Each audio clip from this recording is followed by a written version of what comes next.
In this video, I'm going to be talking about JFK caskets from the perspective of there having been 4 of them. And so I'd better introduce this concept first, I think. The first casket, one acknowledged by the official story, is the O'Neill bronze casket that was delivered to Parkland Hospital. That is shown here, just being taken out of the hearse as it arrives at Parkland Hospital, and I think this was a genuine, expensive bronze ceremonial casket. And the second one is the plastic casket. I've made a video about this. I think JFK's body was put into this casket in Parkland Hospital, and that's the casket that was taken aboard Air Force One. So I'm saying this casket being brought up the steps to the airplane is the plastic casket. And if you want to know about that, you can go watch my video about it. The third casket is a metal shipping casket, as described by Paul O'Connor, and I'll get to that in the video. But I say that's probably something that looks something like this, though probably not rusty. And while I don't have a video about this, I put this graphic together. Maybe I should make a video. But I think the plastic casket was brought on board Air Force One and put down where that seat is there. The seats had been removed, just across from the galley. And in the galley, I think probably the metal shipping casket was in there, probably on its side against the wall, and leaving the counter there free so that the first doctors, as it were, could work on JFK's body to clean up what they could clean up. And I think that while LBJ was being sworn in the stateroom, and Jackie was not sitting on the casket, as the story would have us believe, or sitting by the casket, everybody was watching LBJ being sworn in. I think the body was taken out of the plastic casket, put into the galley on the counter, where they could do the work on it, and then afterwards it was put in the metal shipping casket. And at Andrews Air Force Base, that casket was probably brought to Bethesda by a helicopter, while the empty plastic casket was brought by the ambulance. And the last casket on the list is the Goller mahogany casket, which JFK was put into after he had been embalmed. So the official story acknowledges the first and last caskets on my list here. And I've already made a video proving the plastic casket. And so now we'll go to the metal shipping casket, as described here by Paul O'Connor, who was present at the autopsy when the body arrived. As I remember, this casket was a type of casket that was a cheap shipping type of casket. What I mean by a shipping casket is that it's not a very ornamental casket. It's not very expensive. It's a very plain casket. So that's the 4 caskets. And I can't say for certain what happened to each casket, except the 4th casket, I think we can be pretty sure, was buried with JFK's body. And we are told that the O'Neill casket was buried at sea. And I think that might actually be true. It would be easy enough to get rid of a plastic casket. It could be broken up and burned or thrown out in the trash or something. And a metal shipping casket is a nondescript, or it's a generic sort of thing that could be just put back into service and nobody would know the difference. But what I'm trying to do in this video is look at how the official story describes the disposition of what it claims is the bronze O'Neill casket, and perhaps try to discern what the story means, what the truth is, because of course they're lying to us, as they always are. I'm going to start my story here with an ARRB document. The ARRB interviewed Mr. Joseph E. Hagan, who was currently and had on the day of the assassination been working for the Gollers, Joseph Gollers and Sons Incorporated, the funeral service that embalmed JFK's body and provided the mahogany casket. And Mr. Hagan said that he never saw any casket on the evening of November 22nd to 23rd, other than the mahogany casket which gaolers brought to the morgue in their own hearse. So Hagan was one of the people who went to embalm JFK's body after the autopsy. They did not take the body, they brought the casket, they did the embalming, and they put JFK into the casket, and they left. And he says the only casket he saw that night was the one that they brought. So he didn't see the metal shipping casket, and he didn't see the plastic casket, and he didn't see the bronze casket. Hagan did, however, indicate certain knowledge that the bronze Dallas casket was damaged. We asked him how he knew this, if the only casket he saw the night of the autopsy was the one gaolers delivered. He responded by saying that sometime after the autopsy, he was unsure exactly when, someone delivered the bronze Dallas casket to gaolers' funeral home. It was observed by him to have damaged handle and some scratches on the exterior surface.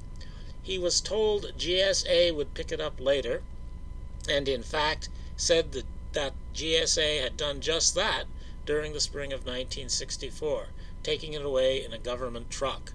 Hagan concluded by saying, "None of our people were at the Naval Hospital early that evening, so I can't account for what happened to the casket or how it was damaged." So if we are to believe Hagan, there really was a bronze casket for some reason delivered to the gaolers' funeral home. One would wonder, why would anyone do that? The Secret Service has custody of the bronze casket, and they decide to deliver it to this funeral home and leave it there for a few months? That sounds very strange to me. And I think it might actually be a way of proving that JFK was in a bronze casket. That is, JFK was actually put into a plastic casket and delivered to Bethesda in the metal shipping casket. I think maybe it was planned in advance to try to make it seem as though he was brought in the O'Neill bronze casket, and the way they did that was by delivering that bronze casket at some time, we don't even know when, to the gaolers' funeral home. And then it can be seen by the gaolers' people, and they can know it was the bronze casket. Even though you have the broken chain of custody here, so to speak, we don't know that that's the same casket that JFK was in before. It's just a bronze casket that was delivered to gaolers. And here in the blue area, gaoler is shown an original first call sheet that had been filled out by gaolers in 1963. In the portion of the document titled Casket Order, the handwritten entry found on the remarks line, which reads, "Body removed from metal shipping casket at USNH at Bethesda," was indeed in his handwriting, but explained that he never did himself cite the object described here.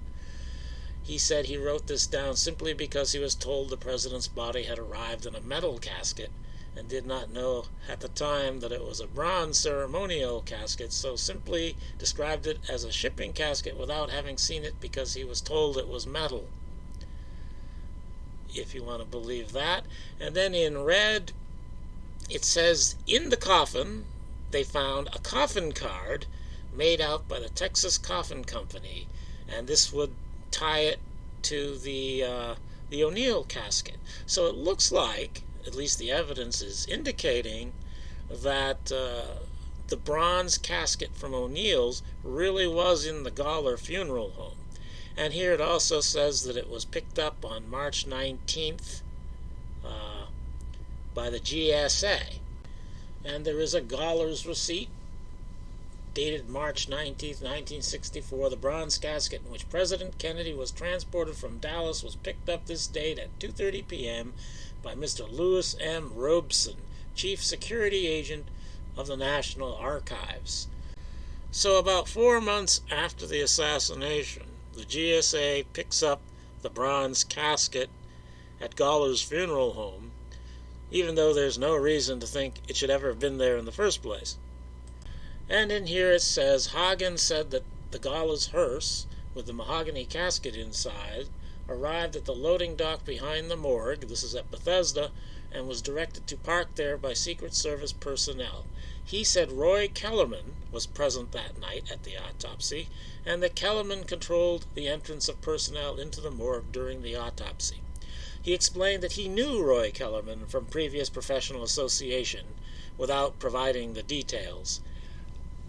Was he asked for the details? We don't know, but we know that Hagan here knows Roy Kellerman, that he has worked with Roy Kellerman before. Presumably that means that the Secret Service didn't just go into the phone book and look for funeral services, that they have a working relationship with Gallers, and that might be relevant.